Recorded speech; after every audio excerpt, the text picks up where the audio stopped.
You've probably heard a lot of theories about scoliosis, but most of them are simply wrong, and it causes unnecessary worry. I'm a part of a physical therapy clinic in LA, and we're gonna debunk 5 myths about scoliosis that you probably didn't know about. Alright, let's get straight into it. Myth number 1. A lot of people think that bad posture is what causes scoliosis, and this is not true. Okay, you're probably thinking all these things, and yes, it is not good for postural health.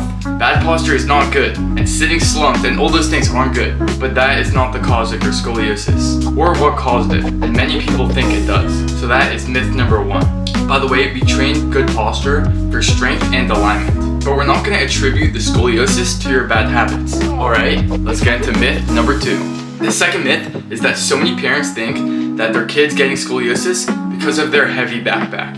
And yes, the heavy backpack, just like the other myth, is bad for your posture's health, but it is not the cause of idiopathic scoliosis. There is actually no scientific link. They've done many studies on scoliosis and heavy backpacks, and there's no link between them. But backpacks are still bad. They can cause muscle strain, back pain, and poor posture, but temporarily. The type that you could fix with a few simple exercises. The bottom line is that heavy backpacks are not good for your back, but they're definitely not the cause of your scoliosis. Myth number 3, and another big one, is that so many parents think that sports are the causes of their kids' scoliosis. We hear too many times that parents are saying, oh, my kid plays too much soccer, they do too much gymnastics or ballet, or whatever they do, and then parents think that that's the cause of their scoliosis.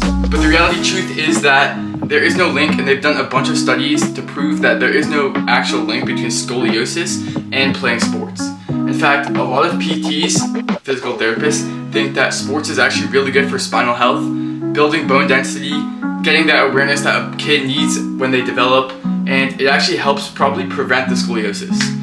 This is a very important note. In some very unlikely weird cases like out there that probably don't apply, like very probably don't apply to your kid.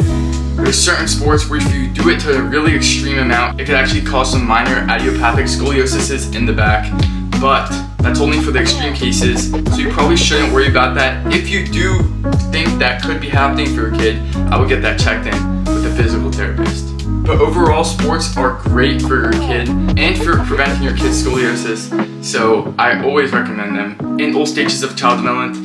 Not only do they help your kid with growing, but they also help your kid with so many other things. And let's get on to myth number 4.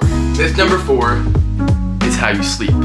So many parents think that their kid is getting their scoliosis because they're either curled up when they sleep or because they think that their mattress isn't firm enough and they're sinking in weird ways, but this is not true. This has no real impact or structure on the kid's scoliosis.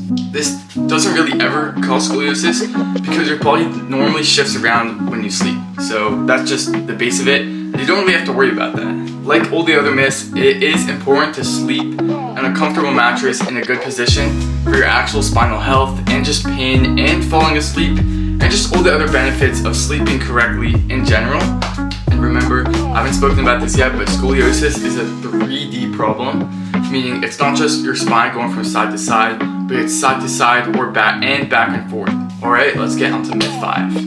Myth number 5 is that parents think that scoliosis is inherited. Let me explain to you why it's not inherited. So firstly, so many parents come in and they say that, hey, either I had scoliosis, so my kid is gonna have scoliosis, and I think he does, or my kid has it, so I must have it. And that is not true. And here's the important note, is that it actually does run in families. Like, it is a gene. It's not the simple dominant or recessive gene that you would see for other traits, and not every kid or parent is gonna get it.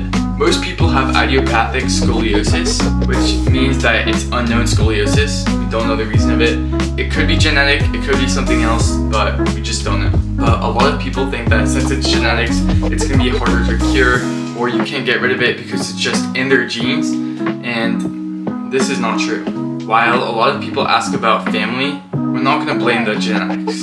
So to wrap up this whole last section is that a lot of people think it's always about inheriting it, so if he has it then I have it, or he has it so he has it, but it's really only if you actually catch it. So it does run in genes. It doesn't necessarily mean it's going to be in every kid or every parent that gets it. So that's just a myth that people see a lot, and that's all 5. Boom. and subscribe if you like this, and say which one is your favorite.